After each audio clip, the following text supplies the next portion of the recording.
everyone. Happy November 16th. Thank you so much for joining us. Thank you, thank you, thank you. As I said, we are recording and we are also on Facebook Live.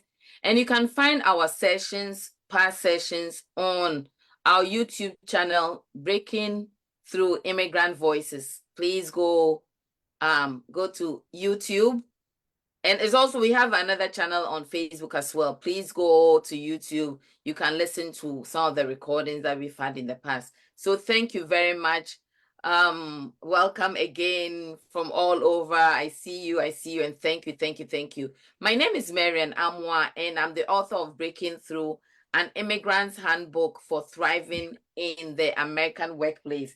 And if you've heard me, I always pause when I say that because the principles, the concepts that are discussed in the book, the 9 concepts, can be used in the marketplace wherever, irrespective of the country, the continent you are at. So that is a book. Our conversations are based on the book. And I'm also the author of A Routine for Life. You can find my books on Amazon. And today I'll be your hostess and facilitator for our conversation. I have an incredible lady who will discuss an all-important topic, emotional intelligence. It is my hope that through these conversations, you are inspired, you are empowered, and you are challenged to chart your path. Please feel free to put your questions, comments, suggestions, thoughts in the chat on both Facebook and Zoom, and we'll get to them. Feedback is a gift. And last week and the week prior, we had Yetundeism. Anything that Yetunde said and it hit the right spot, resonated with folks, we just ask you to put it in the chat. Last week, we had Dr. Ruth here, and she said she left us with one really cool gem, several, but one she said was that oh, I think I'm going ahead of myself. Don't say please, thank you. Just say thank you, and we are good to go. So our speaker needs no introduction. She was here last week and she left a memorable gem. And she said that showing your emotions in a toxic situation is like bleeding near a shark. Let me repeat that. Showing your emotions in a toxic situation is like bleeding near a shark. That really got a lot of emojis. So Dr. Ruth Efrie is a retired pharmacist with over 9 years experience studying and applying emotional intelligence. Well, she broke it down for us last week. She said emotional intelligence is really, simply put, it's a complex, not too complex, not too complex. Well, she made it simple for us. She said emotional intelligence is about knowing yourself, connecting well with others, and achieving your goals, right? So she's here today. Really, today's session is, we heard you said you wanted a follow-up. We heard you, we listened. So she's back to share with us practical strategies to help us develop and enhance our emotional intelligence skills. So please join me in giving a warm welcome to Dr. Ruth Dapa Efrie. Thank you, Ruth, for agreeing to come. Thank you. I know it was you decided to do this for us, so thank you very much. And so for those of us who were not here last week, if you can quickly introduce yourself, one fun fact, and then also recap what emotional intelligence is. Let me just say it up front that today what Ruth has planned for us is that she's going to go through a PowerPoint slide, go through some strategies, take her time, go through strategies that we can apply to ourselves, our lives in the marketplace, at home, in situations, in our relationships. And then after that, she'll open it up for suggestions, comments, questions, all that you have. And so thank you again, Ruth. Dr. Ruth, you are very, very welcome. Take it away. Thank you very much, Marian, for the kind words. And I'm also very glad to be here with you this morning. My name is Ruth Dapa Efrie, as Marian said, a retired clinical pharmacist specialist. I am an educator at heart. I love dogs. I love all animals. I have grandkiddies, but I love dogs most. And I currently spend some of my time volunteering at the Hotel for Homeless Dogs It's a hotel. We don't call it a shelter. It's actually set up as a hotel. We have guests and we encourage fostering and them being adopted into loving homes. So without much ado, I'll just go ahead and recap what we went through last week. Today, as our hostess alluded to, we want to spend some time just learning the strategies, and then we'll open it up for discussions, suggestions, comments, questions, and anything that can encourage all of us on this journey. It is an interesting journey, and I will go ahead and share the slides after I give the recap. Emotional intelligence, as Marian said, it's about knowing yourself, your vulnerabilities, your opportunities for improvement, being aware of other people's emotions, what drives them, their behavior, their attitudes, and being able to relate well, whether it's home, in the marketplace, workplace, in business, so that you reach your goals and also achieve a collective goal if it's a teamwork or you working together with others. And it's all about people. As I mentioned, people are the center of everything we do. I had a professor in business school who told me that people are messy. We are all messy. But once we learn how to deal with these messes, we can live in a very peaceful environment and work together for the common good. So I'll go ahead and share my slides now.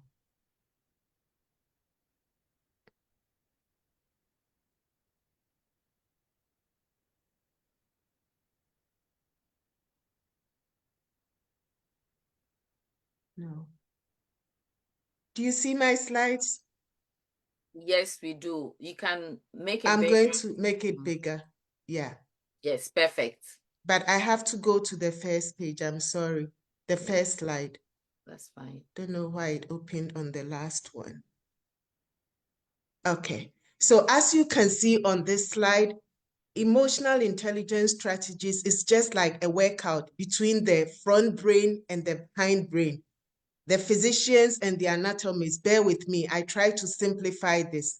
So the front of our brain, the cerebrum, is where we make rational thoughts, decisions, and our emotional sense is in the cerebellum. So an exchange of ideas or interactions between these sections will help improve your emotional intelligence. So this is what I have here. If you look on the right side, it's the brain and the heart coming together to give the desired results and making us happy. And it's like juggling a lot of wheels together. You have to go at it, and it takes several tries. It's a work in progress. You never get done. You keep growing, just as we never get done growing until the day we die.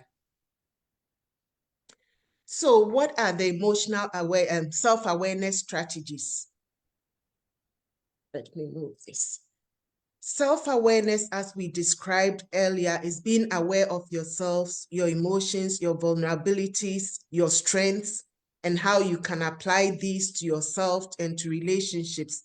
It all begins about thinking about your thoughts. When we think about thoughts and emotions, it's like the egg and the chicken. Which came first? They are related and you can't separate them. Normally, when we overthink situations, then we start feeling what we are thinking. So it's a good thing to practice thinking about your thoughts. The second emotional intelligence strategy for self-awareness is identify your emotions. Emotions have been categorized into two, negative and positive emotions. They are both equally important. The negative emotions like fear are for our survival and protection. Otherwise, we would burn ourselves on the hot stove. When a lion enters a room right now, wherever you are, you may not run if you don't have that fear instinct. Then the positive ones like joy are for thriving and building relationships and living a fulfilled life. So when you are in a situation, and I practice this all the time, if I were in a classroom, I would ask them, how do you feel now? You should be able to identify your emotion. And then when you identify the emotion, acknowledge it. Don't dismiss it as good or bad. It's important. And you are feeling that way and it has to be validated. But you have to acknowledge it yourself and know that, okay, I'm sad. Then we go into why are you sad? The what is the identification. The embrace is acknowledging it and not dismissing it. There are times people will get angry. You see that they are very angry. You ask them, oh, what's upsetting? I'm not angry.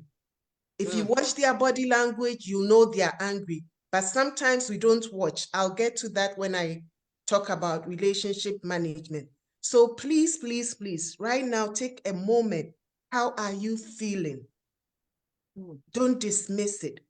Sometimes it's very uncomfortable acknowledging and accepting our emotions. Then you have to analyze the emotions. This is the why. Why am I feeling this way? Is it related to a situation, a person, an event? How am I feeling physically? Sometimes our physical situation or physiological situation, and I'll talk about myself as a woman. I used to experience it during the periods leading up to my monthly menses. And with emotional intelligence, I relate it to myself. I've lived it. So I'll give practical examples and I won't shy away. So pardon me for those who may not be used to that, but it's all about learning. So I realized that when I started working on myself, that getting up to my monthly menses, I would be moody, snappy, and I was able to manage that because I was aware of it. So you have to analyze the emotions, and it can be uncomfortable sitting in your situations and finding out why. I'll give another practical example. In 2013, I lost my half-sister. I was very close to her, and my dad within a space of 1 month in February and March. Subsequently, 2014, when that time was approaching, I was very sad, moody, not talking, snapping at everyone, my poor husband. But then when I started learning this, I realized that, okay, this is coming up. I can choose joy or I can choose to be moody. And for those of us who are from Africa, especially the Ghanaians, you know how we have brochures for funerals. So in 2015, I decided to take out their brochures, and I collect brochures. I keep them. There's a place I keep them all. I read them. I cried. I laughed. I sang. And that was it. I learned from, and what do you call it? One of very top, John Maxwell, leadership. He's an author, communicator, and he shares deep, deep leadership strategies. And he said, celebrate your successes in 24 hours and your failures in 24 hours, and it's over. So I do this, I practiced it, and it worked. I was able to keep an even keel. The last thing under this section is watch yourself. Last week, I mentioned that, and if I was in class, I would demonstrate it with 2 sponges, one soaked in a red ink or juice and the other in water. Our true nature becomes apparent when we are under stress or in very tight situations. So you watch yourself in those situations, catch yourself, and if you have an agenda for improving yourself, you can redirect your emotions or your behavior in a positive manner. So these are a few strategies that can help with improving your self-awareness. I'll go on to self-management strategies. And it also begins with our thoughts, as I said earlier. Someone said, and I'll show the quote later, if you knew how powerful your thoughts were, we'll be mindful of what we think about.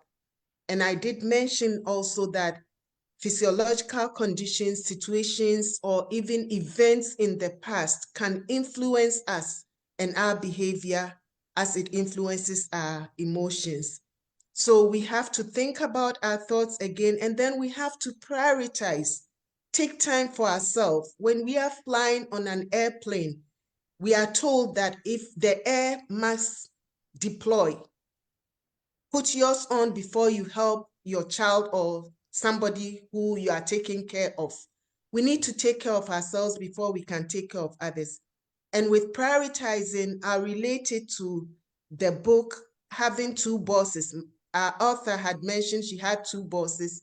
When I get relationship management, I'll dwell much on that. But know your bosses. You can manage up, manage down, manage laterally. If you are working under two managers, you get projects from everywhere, even if you are working on a team. But you have to have your set path, your goals, and how you are going to achieve them, your own action plan, and work into it. If, like immigrants were taught back home, I'll speak from my Ghanaian experience.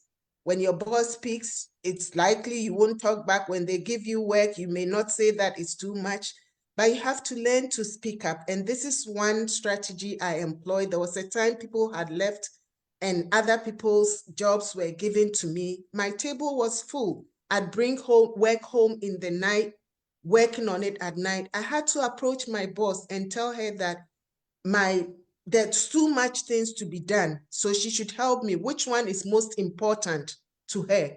And she did appreciate that, and she helped me work through that. Also, when we come back from vacation, those who work on assignments, or even if it's just doing your normal job, touch base with your colleagues. Those who work shifts, when you go, some people are not into the habit of handing over. Ask what is the most important, or what is urgent that needs to be attended to. That shows your conscientiousness and your working beyond what you should do. It all stands out when it comes for promotion and evaluations, stuff like that. That will help you advance. Rest is very, very important. I won't belabor that. When we are not well rested, we tend to be very short-circuited. Every little thing we get upset, but we should rest. The next thing is upholding your core values. My core value is being kind and honest. And sometimes if you don't direct this well, you can mess up relationships. We are told I said I'm guided by the scriptures. So whatever your North Star is, I know that we should speak the truth in love. And if I wasn't, or when I wasn't emotionally intelligent, I'll say things as they were, but with no empathy and not considering the emotions of the other party. If you uphold your core values, if there's a deviation, you will know, and people will know you to be, okay, that kind person, that honest person, that trustworthy person, so that if for any reason you should act out of character, they are able to bear with you and cut you the slack, whatever, however is said. They'll give you a break. Okay. Then it also helps in career. Situations change, people change, organizations have their own culture. Coming back from home, we have our own culture. So if the culture of the organization changes such that it doesn't fit into your core values, that may be a time for you to think. And we did mention last week that from our background as a Ghanaian, I was averse to change or risk. So that there was certainly a time in my life where, looking back, I should have moved on from my job. I didn't. I don't regret it, because every experience is life, is a learning experience. And I'm thankful for every experience I experienced at work that has helped mold me to be who I am. And every experience in my relationships has made me who I am today. So with upholding your core values and prioritizing, you set boundaries. And everyone has boundaries. So you'll be respectful too of other people's boundaries. When I say boundaries, you don't put up walls, but rather you clearly define what you stand for. And we know that this is a cliche, but it's true. If you don't stand for anything, you fall for everything. And going back to prioritizing, you can't be everything to everyone. You can't be a superwoman or a superman. So you have to choose what aligns with your vision and your goal for your life, what aligns with the vision for your house for your organization. It's not an easy task, but it can be done if you set your mind to it. Just like how people who go to the gym to work out to stay healthy, they are consistent, they are intentional. We have to be intentional about these strategies. Then keep your cool. Aristotle made a statement, and I quote, he's a Greek philosopher, that everyone can be angry. That's easy. But to be angry to the right degree, with the right person, for the right purpose, and to express it to the right degree, that's not easy at all. So last week I mentioned that in managing yourself, our mother, or my mother in our language, we use Proverbs, and I'll translate it. She'll say, Sumie ma ajne, the pillow gives wisdom or direction. Sleep on it. You don't always have to answer situations, even emails. People are quick in the corporate world as immigrants or anybody at all, always sending emails. And I learned this from my mentor, my first mentor, the pharmacy practice head at URI, University of Rhode Island, during my PharmD program, that when you type something, use spell check, but read it through, then envision the one reading your email, how they'll receive it, the tone. And if you are not sure, just let it rest. Don't send it. Now you can schedule emails and stuff. Some people, in my experience in the corporate world, they are quick to send stuff. And also, don't respond to all. If you want to say thank you to an email, it's very annoying.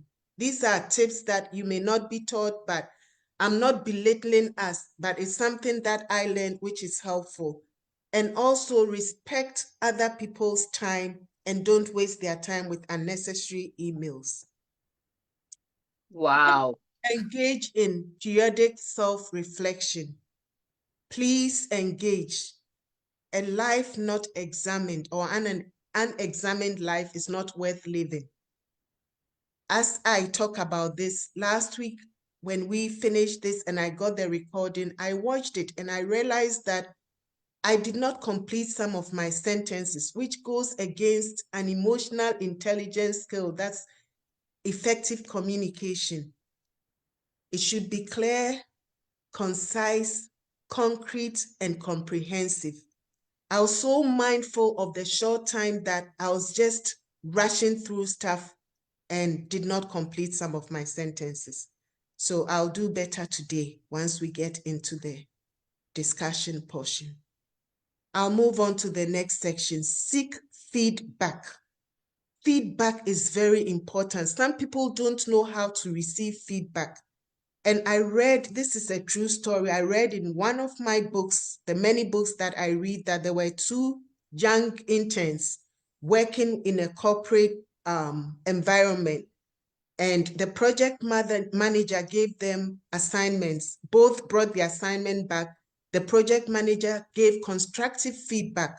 One of them, who thought he was proficient in what he was doing, he did not say anything, but he was angry within, took the feedback, went, did the work, and brought it back to the manager. The other person engaged the manager, asked questions. He showed that he was interested in the feedback he was getting. When he went back to do the work, after doing a certain portion, he reached back and asked the manager, is this how you wanted this project to be done? The manager was very impressed. Guess what? At the end of their rotation, the manager's assistant had gotten a new job and moved on. And the manager wanted to hire one of the interns. And I leave it you to imagine who got the job. This boy went into the job as an assistant at a higher level than the entrance level, and he got much pay, higher than his colleague. So this is how emotional intelligence relates to higher compensation. And I'll touch on this under self-management, developing yourself and having a growth mindset. Some people are complacent. When you get too much of the positive emotions, you may have the tendency to become complacent. Never rest on your Oars, O-A-R-S. I'm pronouncing it the British way. Americans, someone can help me. I should have Googled that to see how it's pronounced. Strive to achieve your highest potential. Make yourself marketable. Don't sit down and wait till a time when people have taken everything that they need from you. They'll just trash you. And I remember a statement that my husband made, Kwame, I should have asked you before this to remind me of it, that people have their own permanent interest. They have an interest in you, but an interest in achieving their goals. That's the culture, predominant culture in this society. So coming from another society, I can speak from the Japanese because I've learned about them. They are guanji. If you take care of somebody, they know to take care of you. It's not the same here. So don't leave your destiny to anyone and seek feedback, and also make yourself marketable. Learn new skills. Look for people who are good at where you want to get to. Ask them to mentor you. Shadow them and see what they do and see how it can apply to your life in the future. So have accountability partners. Do you see that? Yes. Okay. And these should be trusted people that you can talk to. Make sure that you tell them your plan. They are fully on board what you're working on and how you want them to help you achieve your goals in self-management. And here I'll use my example. I am a quick thinker. I'm very creative, and I used to interrupt people a lot because by the time you finish your sentence, I kind of envisage. I didn't listen to understand. I listened to give answers. So I told my daughter, I gave her permission that if I interrupted her, she should just stop me, or she can walk away or do whatever. So with that permission, whenever she was speaking and I interrupted, Mom, you are not listening. Then there were times you say, and she'll walk away. And that made me aware of myself, and it helped me in my communication, both with my subordinates, colleagues, and also upper management. So this is the quote I was talking about. Let me go back. That if you realize how important your thoughts are, you would never think a negative thought. It's difficult in this world, but if you know and you recognize it, you can redirect your thoughts. And I've done that, and it surely works, but it takes the effort. And the effort you put into this, the energy, is less than not managing yourself, the effort you need to make things right or resolve conflicts or clear the air. Marian, how are we doing with time? I don't have my watch. Hey, just go. This is, Then please social. have your iPad, take notes or go back. You can Okay. find the recordings on Facebook, and you can find it on the YouTube channels. This is so good. Thank you, Dr. Ruth. Thank Just you taking for notes here. having me. So the social awareness strategies, this is very, very important. Sometimes people are oblivious to the environment, to other people. If we are observant, we won't make many blunders in life. And I have this image here. This person is just babbling away without looking at this person. This also is not being true to himself. And he feels like strangling this guy, but he's putting on a facade, and he not watching. You can only imagine where that communication will get to. So be observant. And I heard another story. This is not, it's a joke, courtesy of somebody I listen to regularly. And there were four passengers on an airplane, that's a helicopter, and they all had to get to their destinations urgently. They encountered turbulence, and the pilot told them to eject. The pilot had his own parachute. The other four people, there were three parachutes. The people were a priest, a schoolboy, a scientist, renowned scientist, and a cardiologist. The scientist said, well, I'm very, very important. I have developed this cure for this. I need to get to my conference, so I will go first. So he took one and he jumped out. Then the cardiologist said he was on his way to perform a surgery to save a life. That's why he went on that helicopter, private helicopter. So he took one and jumped out. Now there were two people, one parachute. That's the priest and the young boy.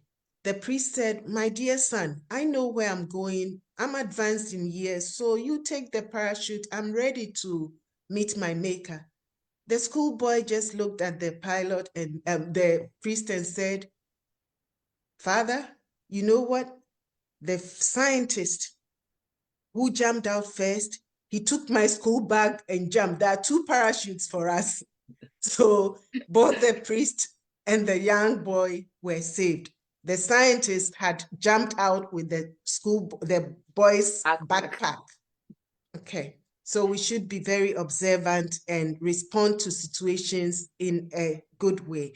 And one thing I used to tell my son is that in every situation, we could either be the water or the gasoline. There are times I've gone into meetings, and I remember one particular situation. We were at a survey, and the boss was very intimidating, and he wanted to do what he wanted to do. And I realized that the environment was very tense. I had to speak up after he had gone back and forth with my lead surveyor. I raised my hand and I said that these are the rules. And if you want to abide by them, we are here to help you. When we leave here, we can help you fix this. But if you want to do what you want to do, go ahead. And then we'll write our report, and the commission on credentialing will decide on how many years to give you, if any. The room was quiet. You could hear a pin drop. Then the boss was shaking his head. And after the meeting, some of his pharmacists came to me and said, "Why didn't you say this earlier? Why did you have us go through this?"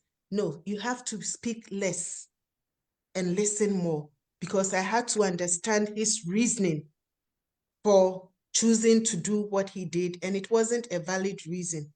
So we have to know when to speak and when to be quiet and talk less so that you can hear more. People will say we have 2 ears and 1 mouth. Then I mentioned this briefly, connecting with people at a deeper level. And I did allude to the fact that this does not mean exposing all your everything. And as you know, this culture is even very different from my back country. And I'll give this example. In my country, when we are pregnant, we don't tell everyone before our tummy shows. And with my first pregnancy, for instance, I was very shy. I'll meet people I know and I'll turn my back and try to avoid them or walk backwards. But here, they talk about everything. Know, as a leader, as an immigrant, observe. Don't get involved with the chatter at the coffee.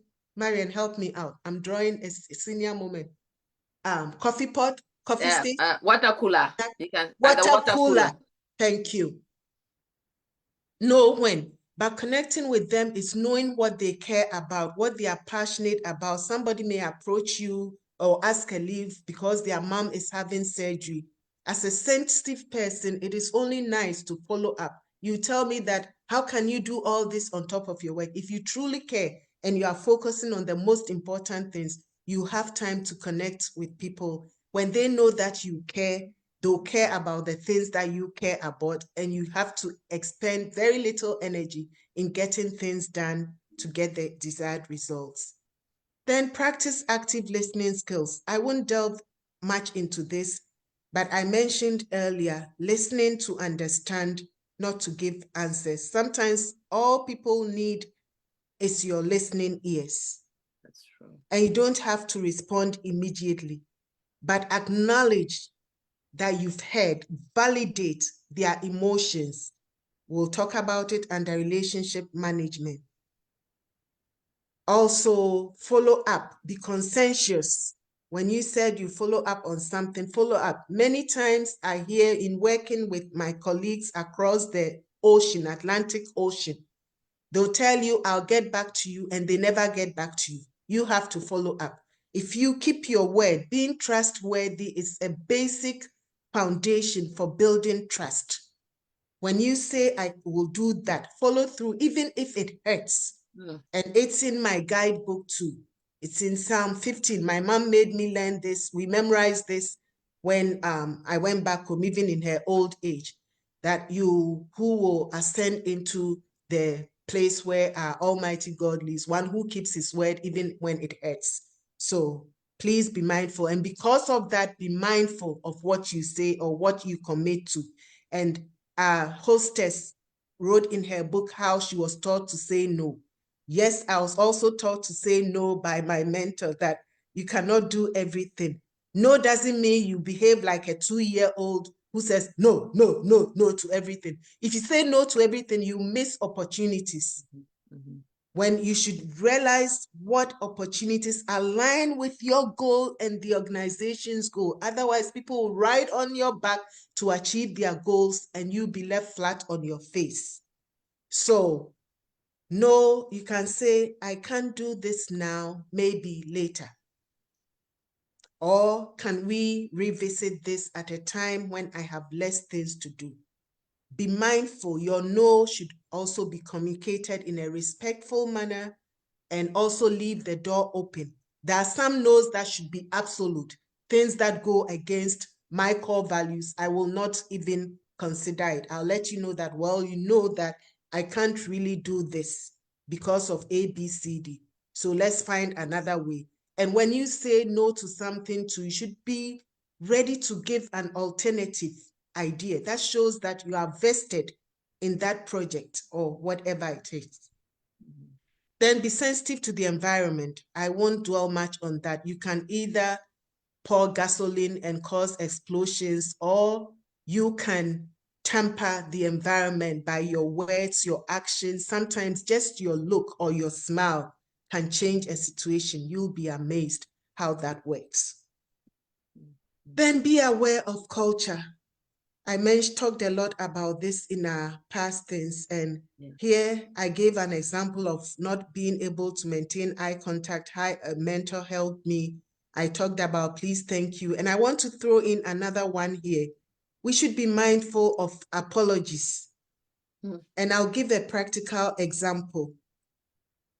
Emotionally, let me go back. This is where I don't finish my sentences. Emotionally intelligent people take responsibility for their actions. They are not too proud to apologize when they are wrong.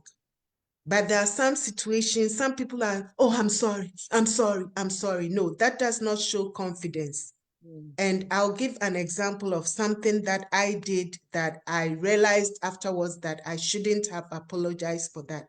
I had been away from work for some time, and a project that we had worked on that had been abandoned and shelved had been resurrected, quote unquote, while I was away. I came back and my immediate boss did not tell me that that project had been resurrected and that an upcoming meeting, it would be brought up by our upper boss or higher boss. So the higher boss brought this up and asked me about it, something that had been done about 6 months ago. I know this is on the web, social media, everyone can listen to it. But one thing I'd always done, and I teach people, be organized. I have organized files, named them, everything. So right online, I told her, give me a moment. I wasn't aware this would be discussed. I looked in my folder, pulled it up, and gave her the answer that they needed. But again, my Ghanaian culture came up after the meeting. I sent a secure chat that I apologize for not having this readily for you when you asked for it, and I had to take a minute or two to pull it for you. Later on, when there was a difficult situation, I had to have that conversation. The excuse that she made was that I wasn't prepared. Okay. And that I even apologized for it. No, my apology was not for not having it there, but it was because I wasn't informed. And I actually went back to my immediate boss and asked him, why didn't you tell me that you guys have resurrected this project and I was going to be asked about it? But it's all about being a step ahead. In hindsight, now I know what to do. I knew what to do subsequently before I went into any meeting. I always prepared, but I knew to ask my immediate boss that, is there anything that I need to know about before I go into this meeting? And if anything came up I didn't know, I'll say I wasn't aware and we can talk about this offline. So these are things that we have to learn. And now the big one, relationship management. Let me check my time here. Auntie Mariam won't tell me. Okay. I'll use about 5 minutes and then we'll Yes. get into our discussion. Yes, and please, everyone, thank you so much for coming. Thank you for joining us on this Saturday, um, November the 16th. Thank you so much. Thank you. We appreciate you. Please keep your questions coming, thoughts, suggestions, so that right after the presentation, the PowerPoint presentation, Dr. Ruth will be able to answer your questions. And yeah, thank you. Okay. So relationship management is a big puzzle. We are all different, even children from the same womb, they have different personalities. Somebody asked the question about temperament. Temperaments can influence our behavior, emotions. But then if we are aware of our temperaments, I knew I had the tendency to be melancholic. There are some sanguines who begin projects, they never finish. But if you are aware of your deficiency or things that you can improve upon based on your temperament, you can move towards another one and be balanced. Be authentic, be yourself. You don't need, if you are confident in your skin, as is addressed in the first chapter of the book, you be yourself, and people, they know insincerity, not from what we say, but our actions should reflect who we are and what we stand for. Empathize, that is knowing and other people's emotions, what is driving them, validating their feelings. You may not be in conflict. I remember I used to say, you did this, you did that. And they also have feelings. If you've not walked in someone's shoes, don't criticize them and don't negate their feelings. You have to validate feelings. I could give more examples, but we're running out of time. So I'll leave that for when we get, but this is very, very important. Empathy. Communication, I've said a lot about that. Give the right signals when communicating. I mentioned earlier, I remember sometimes this too I did to my husband. I'd be angry. I'd say, are you angry? Are you sad? No, I'm not. Meanwhile, he would also be typing away, maybe finishing, and he wasn't looking at me. So we have to be observant, give full attention. Sometimes you may do other things, but with time, you'll be able to communicate clearly, and in communicating effectively, you avoid conflicts. But conflicts will occur every now and then, and you can use the same good communication strategies to resolve them peacefully. And sometimes you may not agree. We talk about disagreeing to agree in an amicable way, and it will not end in still relationships. Building trust. This is very, very important. And all these things I've mentioned earlier help build trust. It takes a long time to build trust, but it can take a second to erode every trust that you've built with a person, individuals, organizations. And it's very difficult to rebuild trust. So we should be mindful of that. And trust could be keeping your word, keeping confidentiality, all those other things, people trusting you. And sometimes here as an immigrant, you may trust too much. That's one mistake I made. When you see patterns of behavior in people who said they've changed, apologized, and so you have to think twice. And you have to use your emotional intelligence to make the right decision. Sometimes you have to consult your mentors for direction and guidance. And people who really care about you, they'll drop everything to be with you in your time of need. I heard of a cliche which says that you should not jump a paddle to or swim across the ocean to help people who wouldn't jump a paddle to help you. But there are times that you may have to swim across the ocean to help them as a building tool for trust. Confronting difficult situations. Here too, temperament sometimes play a role. But if you are able to manage yourself, be socially aware, and geared towards or have the goal of maintaining a relationship or keeping a situation under control, you won't sweep things under the rug or bury your head in the sand like an ostrich. You approach situations that are difficult from the angle of we. And it's good to let people know when you are asking to meet with them, give them a hint. Don't just say, can I talk to you about something? Give them an agenda, just one sentence that I'd like to talk to you about our lunch discussion or what happened yesterday, what time works for you. And when you pick up the phone to talk to people, don't just start talking. Ask them if it's a good time, because you never know where they are, what they are doing. And also, if you are meeting with someone, find a place that's not threatening to any of you. People who are confident in themselves are not threatened by their subordinates or the success of other people. They either rejoice and they are comfortable in addressing difficult situations. Then showing appreciation. We have to show appreciation. Usually, that's one thing I noticed about this culture too. Sometimes from my country, we thank people too much and we give people too much credit for what we have done. It's okay to say thank you for helping me with this, but don't keep referring to it all the time. Then the other thing is also not neglecting to thank your people. And you can show appreciation in various ways, even connecting at a deeper level. When you meet them, thanks for helping with this yesterday, or I see that you are working on this project. How far have you gone? Do you need any help from me? That's how to connect, and also to know that they are doing their job. And sometimes people respond, I'm just doing my job. Why are you thanking me?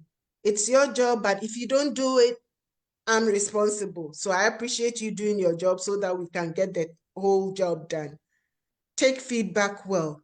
Don't be angry, ask questions. You don't have to take all and swallow it and implement it. Check with yourself, sit down, reflect, and see if it aligns with, if it's the truth. Find, oh, sorry.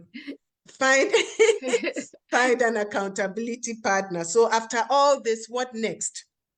What next? And I'll give you the resources. Dr. Ruth.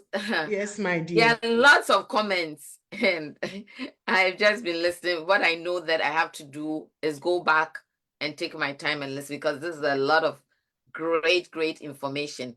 So if you don't mind, can I read a few of the comments?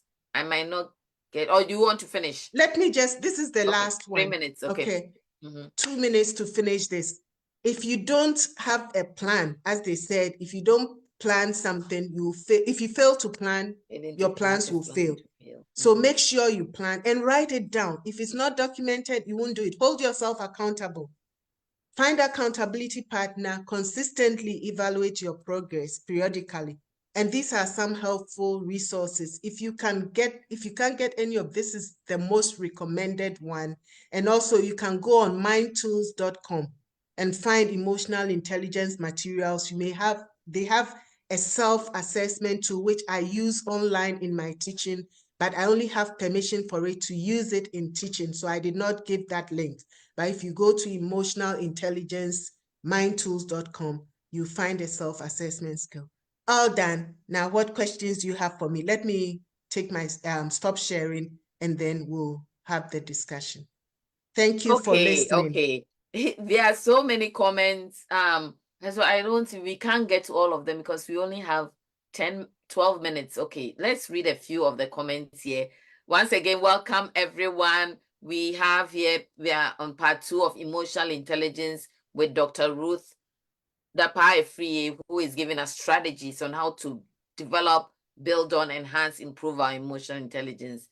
And because the comments are a lot, if you have a thought, comment, suggestion, by all means, raise your hand and we'll call you. Abi says self-awareness is critical in building trust. This is a skill we should build intentionally. If you don't stand for anything, you fall for everything. Be careful to keep your word. Don't promise anything that you can't fulfill or things you don't have control over. Okay. Trusted accountability partner, especially in the corporate world. Sometimes it's uncomfortable, and acknowledging and accepting our emotions, and on it goes. Are there any questions, any comments, any thoughts, any examples? Yeah. Hello, Ruth. This is Patricia, your old classmate.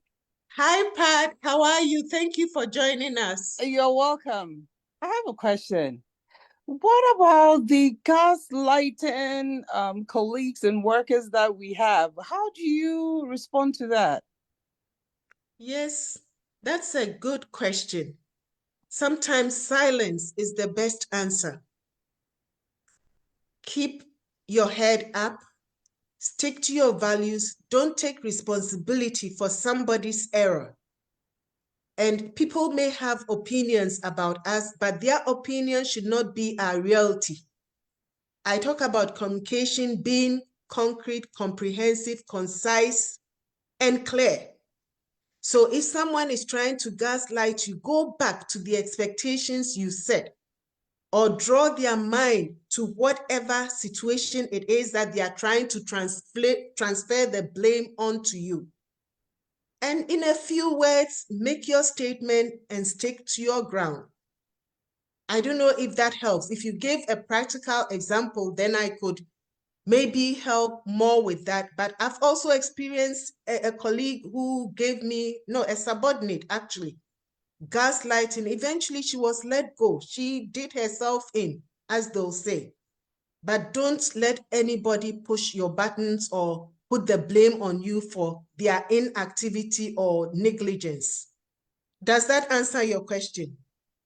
Yes, ma'am. I had to let her go because it was just very tiring trying to deal with it. Yeah, sometimes you just, and there's one thing I learned in business school too. This same professor, she became my mentor, my good friend, says that don't pick up the rope. And she used a practical demonstration. You all know tug of war, right? You have two Correct. sides and one side holding, the other side pulling. Mm-hmm. There may be one side, two people who start with this tug of war, and you can decide to join either one to help pull. Sometimes in conflict or when there's a misunderstanding between two people, other people are drawn into it. We are in a community and we have loved ones. I used to do that. I would join my friend without even finding out the facts of the matter. So if you don't pick up the rope, eventually the rope will fall. If you don't tug from your end, they'll fall. Okay, so let's be mindful of not picking up the rope, extending unnecessary conflicts, drawing people into situations that don't matter. It doesn't help with our peace, with our home, with work, with everything in life in general. So, Pat, that's another thing too that you can do. Recognize the rope and don't pick it up. Let it lie. Recognize the rope and don't pick it up. That's another Ruthism. Recognize the rope and don't pick it up. Showing your emotions in a toxic situation is like bleeding near a shark. Any more questions, any more thoughts? This has been so rich. We could take each slide and go step by step. Any more comments, any more thoughts? Yeah, I have a question. Yes. Ruth, this is your friend Phyllis, and I'm at Yes, work, so I I'll be know very quick. you. Your voice alone. Yeah, I've we lived grew. with you for so many years, or I lived with you for so many years. She was my roommate in college, and she was from the same high school, national service through college, Hi, and my Yeah, Phyllis, singing welcome. partner. yeah, I'm at work, so I'll be very quick. Okay. The culture we grew up in back in the days, Mm-hmm. we usually didn't talk much. We Mm-hmm. kept things inside for so Mm-hmm. long, and then Mm-hmm. when it gets so heated, then you bust out and it doesn't come out well. Mm-hmm. Now, how do you shift from that kind of environment into being open to talk about things the way you are talking about? Era, thank you very much for this question. This resonates with me. That was me, a people pleaser and not wanting to rock the boat. It began with working on myself. There were times that I couldn't control myself. If you made me angry, I'll pick up the phone. And if I have, I don't know if Mrs. Bedu is on the line. She took some of this the brand of my immature and unemotionally intelligent way. You have to take a deep breath. That's about managing yourself. You don't have to respond immediately, but then you have to bring it up. Find time. If there's something that you can't let go and it's bothering you, if you want to build trust in a relationship, You have to have the confidence that you can share with that person. But if you don't do it the right way, it will backfire.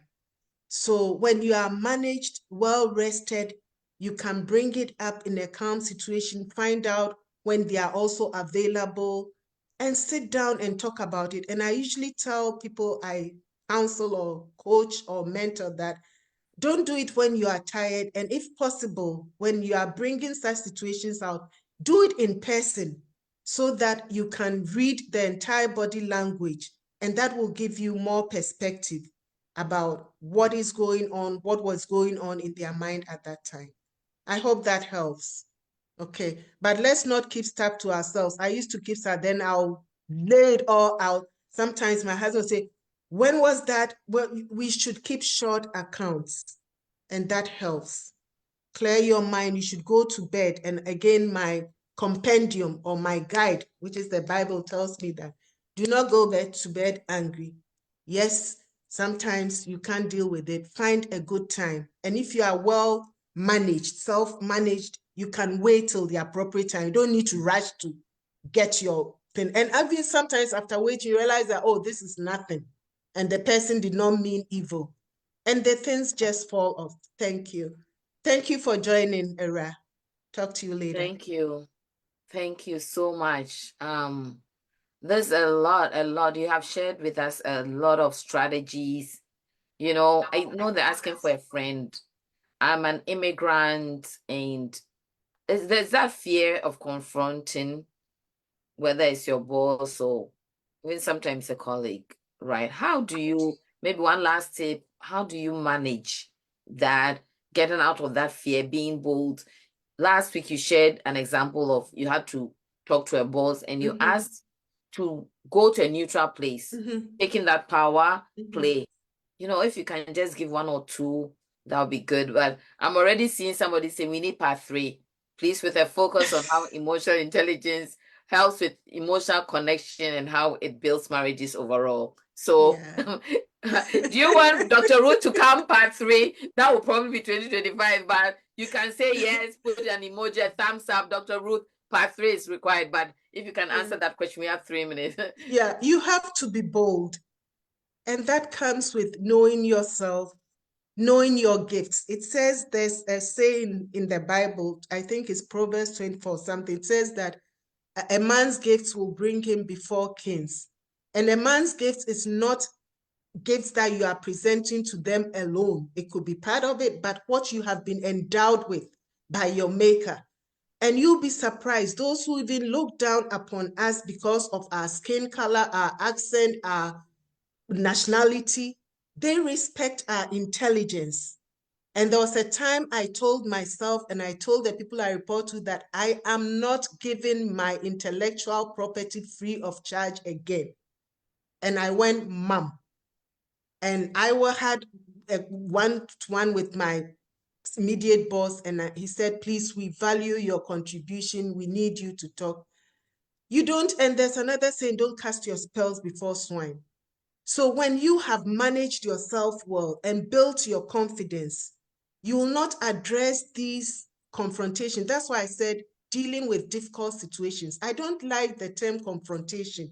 Confrontation, like I'm going to say it. It's like, to me, these are my choice of words that help me frame the frame of mind to go into situations with a positive mindset.